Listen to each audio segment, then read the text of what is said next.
the Secret Service director should step down? I think she should. I've been very disappointed in her lack of candor. You can't have a bad day, and every day you do your job. The bad guy only has to be right once. How could this have occurred this close to the death of a former president? Time for the head of the Secret Service to go. We have to have accountability for this. It was inexcusable. I'm going to call for her resignation as well. Now, those are just some of the growing calls from Republican lawmakers for Secret Service Director Kimberly Cheadle to step down after new alarming revelations about the chain of events before the attempted assassination of Donald Trump, including that the shooter was flagged as a suspicious person an hour before he fired shots at the former president. And we have this just in, new reporting from that meeting with lawmakers yesterday. Two sources telling NBC News that senators were told the shooter posted on the gaming platform Stream, writing, quote, "July 13th will be my premiere. Watch as it unfolds." The House Oversight Committee has now subpoenaed Director Cheadle to appear on Monday. And joining us now is one of the members of that committee, Florida Democratic Congressman Jared Moskowitz. Congressman, thanks so much for taking the time. We just played that mashup of several of your Republican colleagues calling on Kimberly Cheadle to step down. What do you think? Should she resign? Well, thanks, Anna. Thanks for having me. Well, look, you have to have accountability. I mean, we have to look at what happened. I mean, we almost had a former president assassinated live on television. Right? I mean, that's domestic terrorism. That's an attack on this country. And the idea that no one is accountable, that's what people kind of hate sometimes with the federal government. This was not a mistake. This was a catastrophic failure. And so, look, I'm happy she's coming to oversight.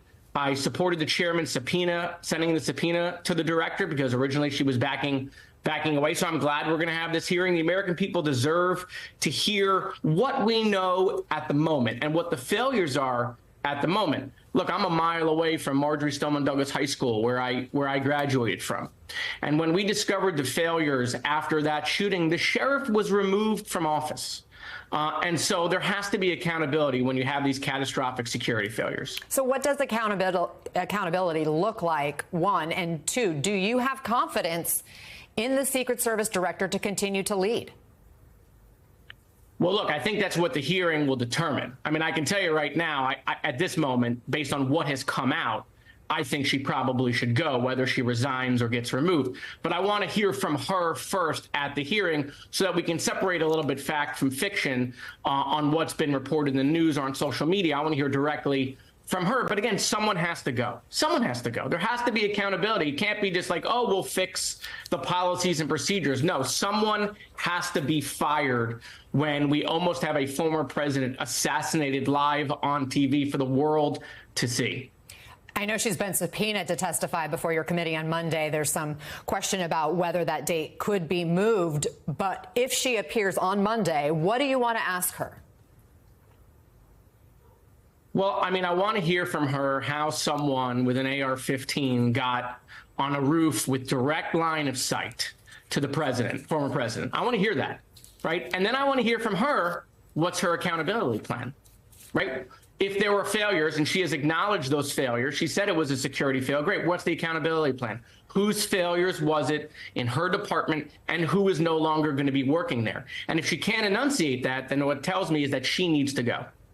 Before I let you go, I have to ask you about President Biden, who was just diagnosed with COVID, who has been facing growing calls to step aside from the campaign. Your Democratic colleague, Congressman Adam Schiff, was just the latest. Where do you stand on whether President Biden should continue his campaign? Well, look, obviously, we wish the president a speedy recovery, but when getting COVID is the best day you've had in the last 45 days, and maybe you're looking for a post-COVID bump in the polls, it's not going well.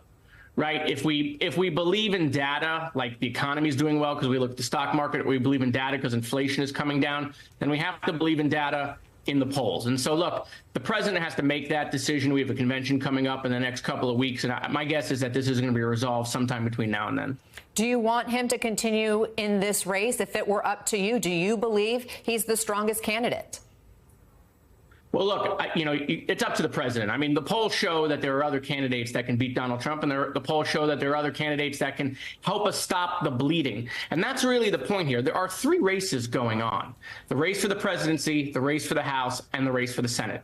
And obviously, making sure that we defeat Donald Trump is the number one priority.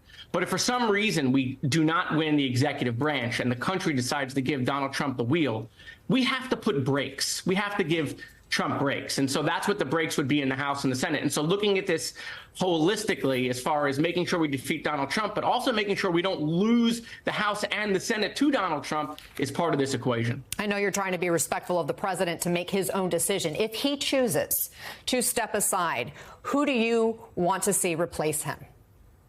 Kamala Harris. It's got to go to the vice president. I mean, just based on where we are and assuming the mantle, she was picked to be that transformational person when Biden was done. That was the idea when she was originally selected. I think she's the one to come in. I think you'll see Democratic enthusiasm get right around her. It'll be the quickest way. Remember, we have a short runway here. The president has said that. He's right about that. We do have a short runway. And I think she's the only one who can come in and take that over. I don't think a primary at this juncture would do us any good. Congressman Jared Moskowitz, I really appreciate you making time for us. Thanks for joining.